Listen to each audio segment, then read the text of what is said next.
ओशो, जिनका जन्म नाम मोहन चंद रजनीश था, का जन्म 11 दिसंबर 1931 को मध्य प्रदेश के छोटे से गांव कुचवाड़ा में हुआ। बचपन से ही वे साधारण बच्चों जैसे नहीं थे। जहां बाकी बच्चे खेल कूद में व्यस्त रहते थे, वहीं मोहन एकांत, मौन और गहरे प्रश्नों में डूबे रहते थे। वे समाज की बनाई हुई मान्यताओं पर सवाल उठाते थे और किसी भी बात को बिना तर्क के स्वीकार नहीं करते थे। उनके दादा दादी ने उन्हें बहुत स्वतंत्र माहौल दिया, जिससे उनके भीतर विचारों की उड़ान और भी खुलकर सामने आई।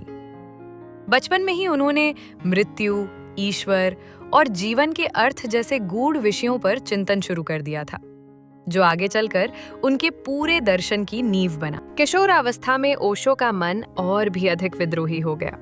वे परंपराओं, धर्म के पाखंड और समाज की झूठी नैतिकताओं के खिलाफ खुलकर बोलने लगे। कॉलेज के दिनों में वे अपने प्रोफेसरों से भी बहस कर लेते थे और सवाल पूछते थे जिनका जवाब किसी के पास नहीं होता था। 21 मार्च 1953 को, जब वे मात्र 21 वर्ष के थे, उन्होंने जबलपुर में एक पेड़ के नीचे ध्यान करते हुए आत्मबोध या ज्ञान की अवस्था प्राप्त की। यही वो क्षण था जिसने मोहनचंद रजनीश को आगे चलकर ओशो बना दिया। इसके बाद उनका जीवन पूरी तरह से चेतना, ध्यान और सत्य की खोज को समर्पित हो गया। ओशो ने सागर विश्वविद्यालय से दर्शन शास्त्र में पढ़ाई की और बाद में प्रोफेसर बने। लेकिन उनका पढ़ाने का तरीका बिल्कुल अलग था। वे सिर्फ किताबों का ज्ञान नहीं देते थे, बल्कि जीवन को जीने की कला सिखाते थे। वे कहते थे कि सच्चा ज्ञान वही है जो अनुभव से आए, ना कि उधार लिए गए शब्दों से। धीरे धीरे उनके विचार युवाओं के बीच लोकप्रिय होने लगे। वे कहते थे कि धर्म का मतलब नियमों में बंधना नहीं, बल्कि स्वयं को जानना है। इसी कारण पारंपरिक धार्मिक गुरु उनसे असहमत रहते थे, लेकिन युवा वर्ग उन्हें ध्यान से सुनता था। 1970 के दशक में ओशो ने पुणे में आश्रम की स्थापना की, जहां दुनिया भर से लोग ध्यान सीखने आने लगे। उनका ध्यान बिल्कुल नया था, डायनामिक मेडिटेशन, जिसमें रोना, चिल्लाना, हंसना और नाचना भी शामिल था। ओशो का मानना था कि दबाई हुई भावनाओं को बाहर निकाले बिना ध्यान संभव नहीं है। उन्होंने सेक्स, प्रेम और स्वतंत्रता जैसे विषयों पर खुलकर बात की, जिसे समाज ने गलत समझा। लेकिन ओशो कहते थे कि जो बात छुपाई जाती है, वही बीमारी बनती है। उनके विचार लोगों को झकझोर देते थे, तोड़ते थे और फिर नया इंसान बनाते थे। ओशो का जीवन विवादों से भी घिरा रहा। 1980 के दशक में वे अमेरिका गए और वहां रजनीशपुरम नाम से एक नया आश्रम बसाया गया। ये प्रयोग पूरी दुनिया में चर्चा का विषय बन गया। हालांकि राजनीति, कानून और समाज के टकराव के कारण उन्हें अमेरिका छोड़ना पड़ा। ओशो ने कहा कि समाज हमेशा सच बोलने वालों से डरता है, क्योंकि सच लोगों को गुलाम नहीं रहने देता।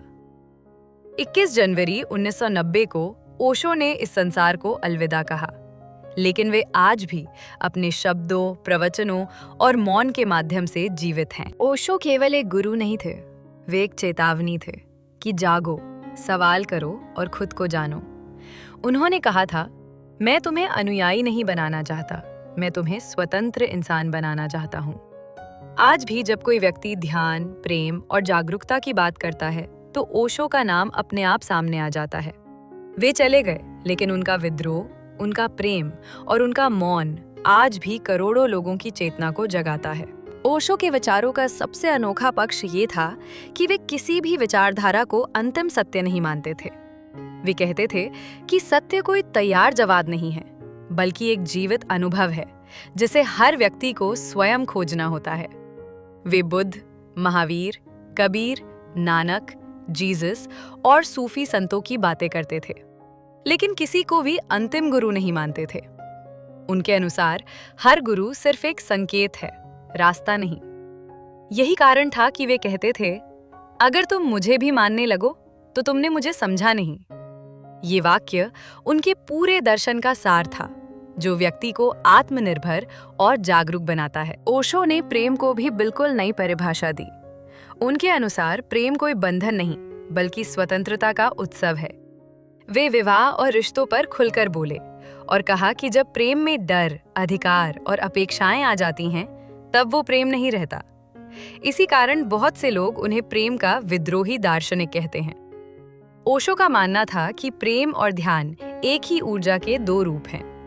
जो व्यक्ति ध्यान में गहरा उतरता है, उसके भीतर प्रेम अपने आप खिलने लगता है। उनका ये दृष्टिकोण उस समाज के लिए चौंकाने वाला था, जो प्रेम को नैतिकता की जंजीरों में बांधना चाहता था। ओशो की वाणी जितनी प्रभावशाली थी, उनका मौन उससे भी अधिक शक्तिशाली था। 1981 से लेकर कई वर्षों तक वे पूर्ण मौन में रहे। वे मंच पर आते थे, आंखें बंद करते थे और केवल मौन के माध्यम से लोगों से जुड़ते थे। हजारों लोग उस मौन को महसूस करने आते थे। ओशो कहते थे कि शब्द झूठ बोल सकते हैं, लेकिन मौन कभी झूठ नहीं बोलता। उस दौर में उन्होंने ये सिद्ध किया कि कभी-कभी न बोलना बोलने से कहीं ज्यादा कह जाता है। उनका मौन लोगों के भीतर छिपे शोर को उजागर करता था। ओशो का जीवन सादगी और विलासिता दोनों का अद्भुत मिश्रण था। उन्होंने कभी त्याग को महिमा नहीं दी और न ही भोग को पाप कहा। वे कहते थे कि चेतना के साथ जिया गया भोग भी ध्यान बन सकता है। इसी वजह से उनके पास रोल्स रॉयस कारों का संग्रह होने पर भी विवाद हुआ। लेकिन ओशो का स्पष्ट कहना था कि समस्या वस्तुओं में नहीं, बल्कि उनसे जुड़ाव में होती है। अगर वस्तुएं तुम्हें नियंत्रित करती हैं, तो वे जहर हैं, और अगर तुम उन्हें जागरूकता के साथ उपयोग करते हो, तो वे जीवन का सौंदर्य है। ओशो ने शिक्षा व्यवस्था की भी कड़ी आलोचना की। उनके अनुसार स्कूल और कॉलेज इंसान को सोचने के बजाय याद करने की ट्रेनिंग देते हैं। वे कहते थे कि समाज को आज्ञाकारी लोग चाहिए, जागरूक नहीं। इसलिए शिक्षा व्यक्ति की मौलिकता को दबा देती है। ओशो का सपना था एक ऐसी शिक्षा प्रणाली जहां ध्यान, संगीत, नृत्य और आत्म-अन्वेषण को उतनी ही जगह मिले जितनी गणित और विज्ञान को मिलती है। उनके अनुसार बिना ध्यान के शिक्षा खतरनाक हो सकती है। ओशो की मृत्यु के बाद भी उनका प्रभाव कम नहीं हुआ, बल्कि और गहरा हो गया। आज उनकी किताबें दुनिया की सबसे ज्यादा पढ़ी जाने वाली आध्यात्मिक पुस्तकों में शामिल है। उनके प्रवचन आज भी युवाओं को इसलिए आकर्षित करते हैं क्योंकि वे सीधे दिल से बात करते हैं। वे डराते नहीं, उपदेश नहीं देते, बल्कि जगाते हैं। आधुनिक युग में जहां तनाव, अवसाद और खालीपन बढ़ रहा है, वहां ओशो के शब्द मरहम की तरह काम करते हैं। ओशो ने कहा था कि मेरा काम मंदिर बनाना नहीं, बल्कि इंसान बनाना है। वे चाहते थे कि इंसान धर्म से बड़ा हो जाए, क्योंकि जब इंसान जाग जाता है, तब धर्म अपने आप घटित हो जाता है। यही कारण है कि ओशो को कोई एक परंपरा, धर्म या विचारधारा में नहीं बांध सकता। वे एक घटना थे, एक प्रयोग थे, और शायद इसीलिए वे आज भी उतने ही प्रासंगिक हैं जितने अपने समय में थे। और अंत में बस इतना ही कि ओशो कोई साधारण गुरु नहीं थे। वे एक आईना थे जिसमें देखने का साहस बहुत कम लोग कर पाते हैं। उन्होंने हमें मानने के लिए नहीं, बल्कि जागने के लिए कहा। अगर उनके शब्दों ने आपको थोड़ा सा भी भीतर झकझोर दिया हो, अगर किसी एक विचार ने भी आपको खुद से सवाल पूछने पर मजबूर कर दिया हो, तो समझिए ओशो अपना काम कर गए। ये यात्रा यहीं समाप्त नहीं होती। ये तो बस एक शुरुआत है खुद को जानने की, अपने सच को खोजने की। अगर आपको ये वीडियो पसंद आया हो तो इसे लाइक करें, शेयर करें और चैनल को सब्सक्राइब करें, ताकि ऐसी ही गहरी जीवन यात्राएं और विचारशील कहानियां आप तक पहुंचती रहें। क्योंकि जैसा ओशो ने कहा था, सत्य बाहर नहीं, आपके भीतर है।